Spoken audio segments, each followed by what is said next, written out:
And after surviving a critical vote, House Speaker Mike Johnson poised to execute President-elect Trump's vision. The American people have called on us to reject business as usual and throw out the status quo. We must and we will heed their call. All right, for more, let's bring in our panel Republican strategist Matt Klink and Josh LaFazan. I want to make sure I say that right, Josh. Former Democratic legislator from Nassau County, New York. Hey, guys, thank you both for being here. I appreciate it. I know it is a Saturday night. You got better things to do than to talk to me. So thank you so much.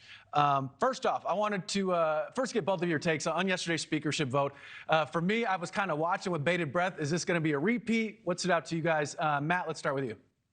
Yeah, I mean, look, Xavier, thank you for having me on this evening. Look, as difficult as Friday was, it only gets more difficult for Speaker Johnson from here. So thankfully, he and Donald Trump were able to twist a few arms and get the votes that he needed for a massive 218 to 215 victory. But everything in this House for Republicans is going to be close because the margins are so small. So get used to tough votes, get used to arm twisting, because the voting for the speaker was the easy part. Now the heavy lifting begins.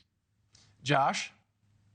Definitely agree. And listen, Trump has clearly regained power over the House Republican caucus, right? 34 members voted no on the debt ceiling compromise bill that Trump endorsed just 2 weeks ago. And we went from 34 no votes to only 1 no vote on Mike Johnson's behalf. And of course, Trump said he successfully whipped votes over the weekend. Now, Trump has his speaker choice. The question becomes, as Matt mentioned, how much of his agenda will be agreed upon from the House caucus with only 5 votes that he can lose on any given vote, and with special elections coming up to replace members who will be leaving to join the Trump administration. And for Mike Johnson, his tenure may be short-lived, right? Democrats have said they will not save him. And will someone like Thomas Massie, who voted no on Johnson, lead a similar coup that Matt Gaetz led against Kevin McCarthy? And lastly, as Matt mentioned, and most importantly, the debt ceiling may be where it all falls apart for the House unity, with Trump wanting to punt the debt ceiling until 2027.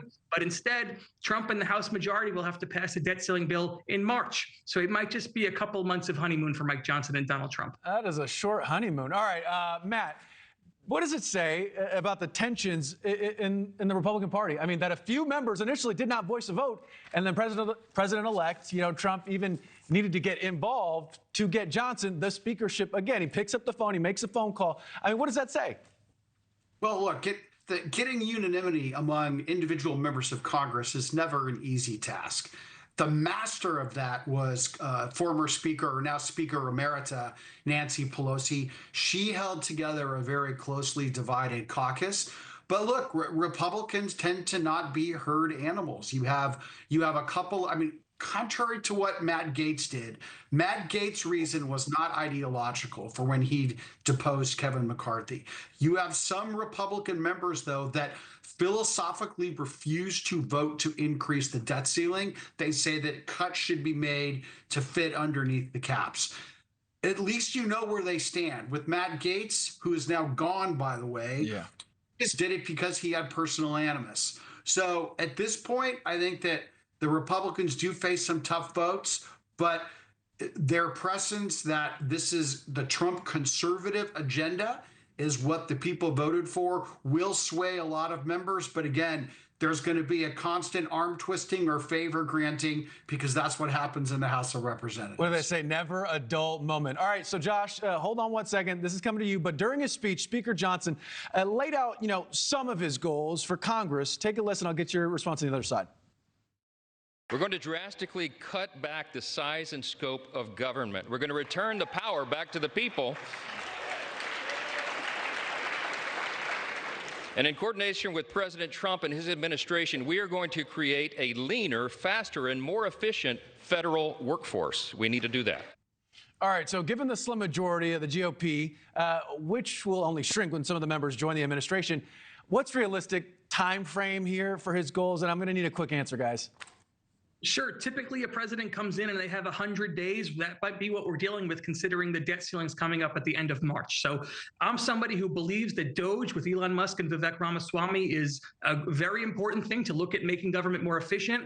But I will tell you that not one red cent can be cut from Medicare, Medicaid, or Social Security to touch benefits for our most vulnerable. That's the majority of the non-discretionary spending. So how much of it is realistic, we'll see in the coming weeks and months. But when I mentioned it may all fall apart by March, it may fall apart even earlier than that.